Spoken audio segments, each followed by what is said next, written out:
नमस्कार, मैं हूं आपके साथ वैशाली और आप देख रहे हैं रीडर्स फर्स्ट न्यूज। रायगढ़ में त्रिदिवसीय राष्ट्रीय रामायण महोत्सव का आयोजन हो रहा है। आज दूसरे दिन लखबीर सिंह लखा अपनी प्रस्तुति आज रात देंगे।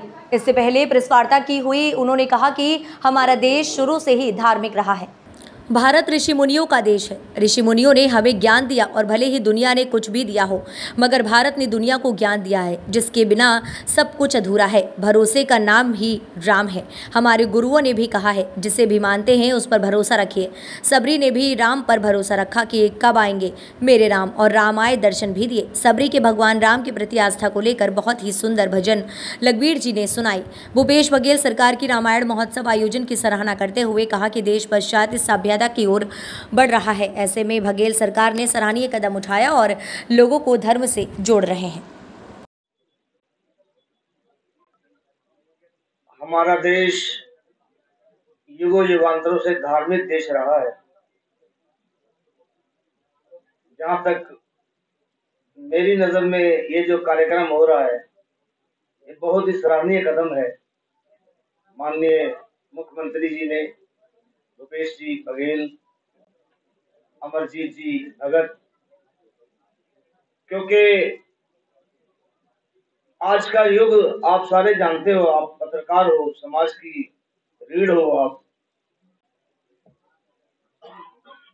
कि हम पश्चिमी सभ्यता को अपना तो रहे हैं, लेकिन फिर भी अपनी संस्कृति को नहीं भूले। ये छत्तीसगढ़ प्रशासन ने करके दिखा दिया और मैं उनको अपनी तरफ से बहुत बहुत बधाइयां देता हूँ कि इतने ऊंचे पद पर बैठकर ये सोचना, लोगों को धर्म से जोड़ना, ये बहुत ही सराहनीय कदम है जी।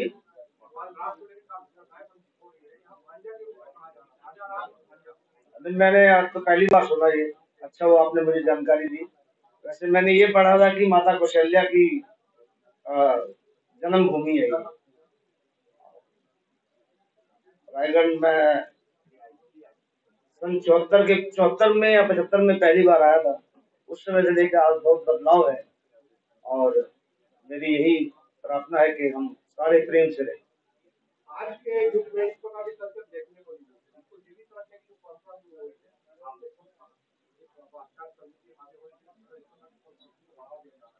मैंने आपको कहा कि बहुत प्राचीन से चला आ रहा है, लेकिन इसको नया रूप जो छत्तीसगढ़ प्रशासन ने दिया वो सराहनीय है। ऐसा होते रहना चाहिए ताकि हम अपनी संस्कृति को ना भूलें, क्योंकि हमारे संतों ने, ऋषियों ने, मुनियों ने, जो मैं पहले ही कह चुका कि हमारा देश शुरू से ही धार्मिक रहा और इस धरती को ये वर है। वैसे तो मैं एक बार पढ़ रहा था कि पूरी पृथ्वी भारत थी। कई बार लोग प्रश्न करते हैं कि सारे अवतार, सारे गुरु या सारे ऋषि मुनि इसी धरती पे क्यों हुए। तो मैं ये पढ़ रहा था और बड़ा आश्चर्य मुझे हुआ कि मैंने पढ़ा कि सारी पृथ्वी भारत थी और फिर खंड खंड होते गए। कहीं समुद्र का पार्ट बन गया तो अमेरिका बन गया, कहीं अफ्रीका बन गया। भारत के दो तरफ समुद्र है और एक तरफ हिमालय पर्वत है। तो उस समय के अवतारों ने जो भी जन्म लिया वो भारत में ही जन्म लिया और हमारे ऋषि मुनियों ने ये हमें बहुत बड़ा ज्ञान दिया। दुनिया ने भले ही दुनिया को बहुत कुछ दिया हो, पर भारत ने दुनिया को ज्ञान दिया जिसके बिना सब कुछ अधूरा है। बाकी भरोसे की बात है। हमारे गुरुओं ने भी यही कहा कि आप किसी को भी मानते उस पर भरोसा रखिए। तो शबरी को बड़ा भरोसा है कि मेरे राम आएंगे एक बार। तो मैंने आज भजन चुन रखा है,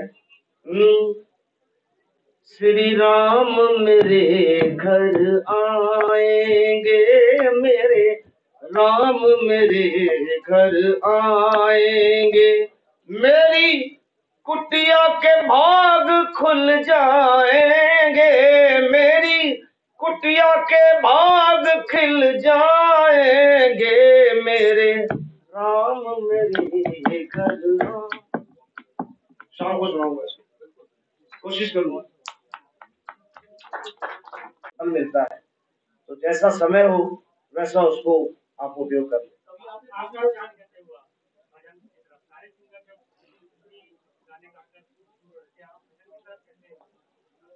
ये मैं से प्रभु कृपा ही समझूंगा, अपने माता पिता का आशीर्वाद, क्योंकि हमारे माता पिता बहुत धार्मिक रहे।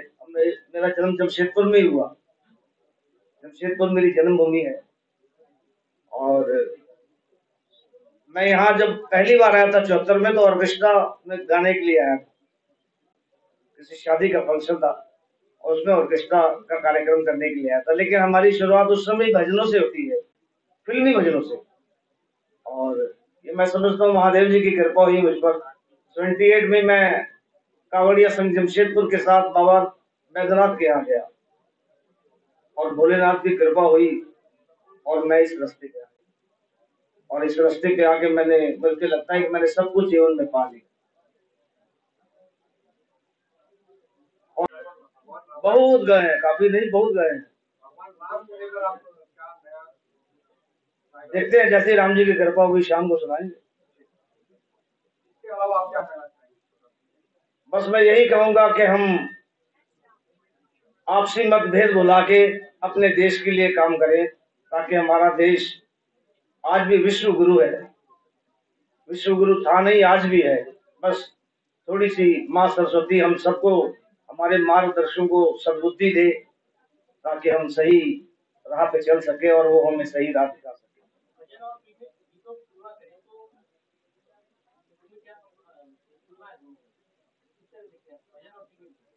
भजन और देखिए, कविता जो है वो उनके बहुत रस होते हैं। और एक गीत में या कविता में या गजल में, उसमें कई रंग होते हैं। कई कविताएं वीर रस की होती हैं, श्रृंगार रस की होती हैं, करुणा रस की होती हैं। अगर शब्द सही हैं, आप किसी के भी प्रति, अपनी माँ के प्रति गा रहे हैं, अपनी, आपको पहले बताया कि बोल जो शब्द जो है वो अश्लील नहीं होने चाहिए। फिल्मी गाने मैंने भी गाए हैं और मैं यहाँ गाने आपको बता नहीं सकता। वैसे अगर आप कहेंगे तो मुझे गाने में कोई दिक्कत भी नहीं। भजन के दो बोल।